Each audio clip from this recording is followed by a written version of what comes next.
This topic is so big that I tried to get other people to do all the work for me. It's based on, the work is based on one book essentially by Arjun Makhijani, an energy researcher. And I had that book reviewed for Solutions by Lee Schipper, a colleague in Berkeley. His review and subsequent stuff has shown that typically, even though Makhijani does all kinds of technical issues about what's possible based on engineering studies and so on and so on, folks come back to the question of whether the political will is there to make something like this happen. And maybe it's what happens when you get old and you don't like to do the math anymore, but I'm going to probably talk more about that than the details of the technologies and so on. But let me mention a couple of well, let's start this way. Okay. Oh, I can do a full screen. How do I do that?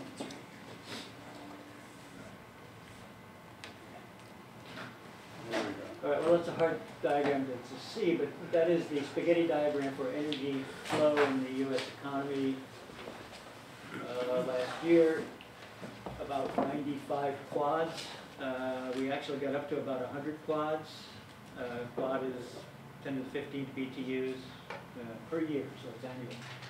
But what to say about this? First, two things. First of all, what we use is over on the right-hand side. And even there are issues about whether we're really using all of that, because there's still the question of efficiency of the devices that's using that. On the left side is the primary energy into the system. That's the 95 quads. And as we start going up from the bottom, the question is how many are fossil? The bottom one is oil, fossil. The next one is biomass. We don't consider that fossil. Next is coal, fossil. Next is natural gas, fossil. And at the top, the red is nuclear, which is nuclear, although it's actually fossil. So of these, except for biomass, this is all fossil, geothermal, so on. What's so the point? Those two right there, wind, I think. And wind, hydro, solar. Sorry, I just right. muted. Right. But what's the point? The point is that the big fraction is fossil or nuclear, especially fossil. That's the one that's causing, we think, problems, and that's the one that, in addition to nuclear, that Makhijani says we don't need to depend on, we can break that dependence.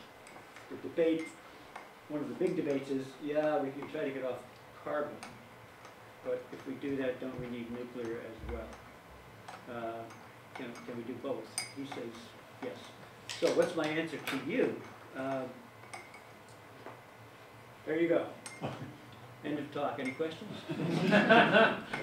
This is, can we get off carbon and nuclear? Yeah, that's the question. Okay. All right. Let's nuance that a little bit. Nope, because you, that is we, don't want it. Think of all those flights to places like Iceland. Jazz. So we're done this right now. Guilt trips is one of my problems. Okay. More nuance. For nuclear, probably, but for carbon, not likely. And finally, yes, if you and we want it like the tempest raging. If we want it, I think we can get it, but you've got to want it more than you've wanted anything for a long time. So here's what Makhijani says. This is a summary, and I sent this around. His study, completed now 3 years ago, is that zero CO2 U.S. economy can be achieved between 30 and 50 years from now without the use of nuclear power and without acquiring carbon credits from other countries. Josh, you'll be glad to know he doesn't like carbon credits. Oh, he doesn't like carbon credits? Right. Good. I don't use offsets. Right. Yeah. Right. He says it can be done at reasonable cost, and of course all of the advantages you think of are there, a more secure energy supply, lower pollution. He specifically thinks we can get off oil imports in about 25 years. Right now imports are more than 50% of our oil. A lot of those actually come from places like Canada and Mexico, not just the Middle East. So he says yes. And he goes through a technological argument about what it would require. But then he comes back to policies that are required for it. So I'll sum up what he said. Emphasis on efficiency. Actually, let me go ahead. Sorry about the image quality here. I'm still having trouble extracting images. Is this possible in terms of land area according to the technologies he identifies? Yes, if you're willing to accept the idea that for wind we need something like 500 square miles. For centralized solar photovoltaics we need something like 1,800 square miles, and so on. Biofuels, and he doesn't like biofuels from food crops. Biofuels take a lot of area. When it's all added up, it comes out to be 200,000 square miles, which is about 5% of the U.S. land area. Now, whether that's big or small, by your reckoning, is up to you, but it's certainly less than 100%, and so presumably there's space to do this. Skip that.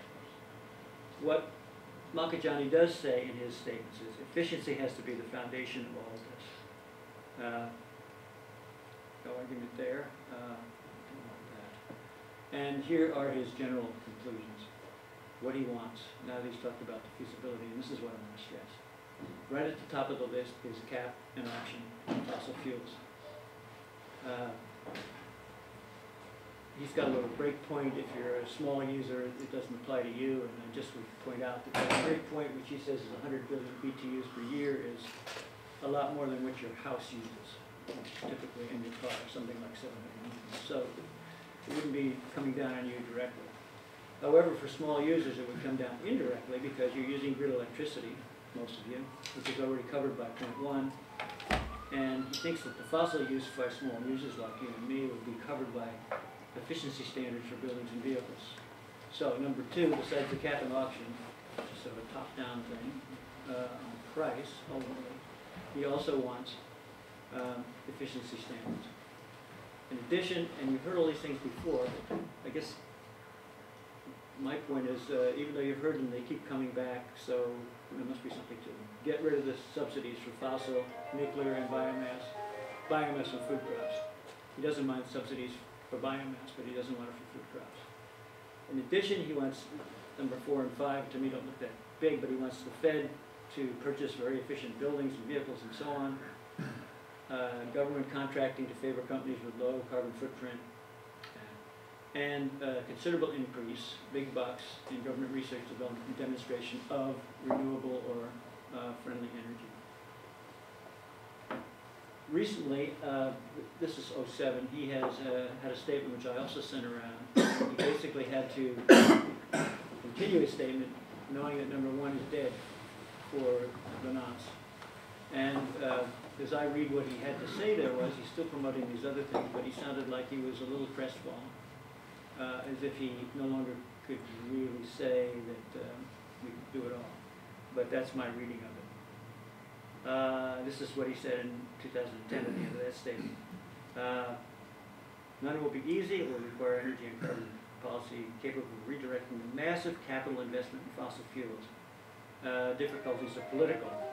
That's sort of the high moral ground to take these days, but I think it's so true. It must be said. And let me just point out what some people say to me when we talk about this. These are the people I know who are proponents of energy taxes. The U.S. GDP these days is on the order of $13 trillion per year, which is about $43,000 per person. U.S. energy expenditures are about $1.4 trillion, or about $4,500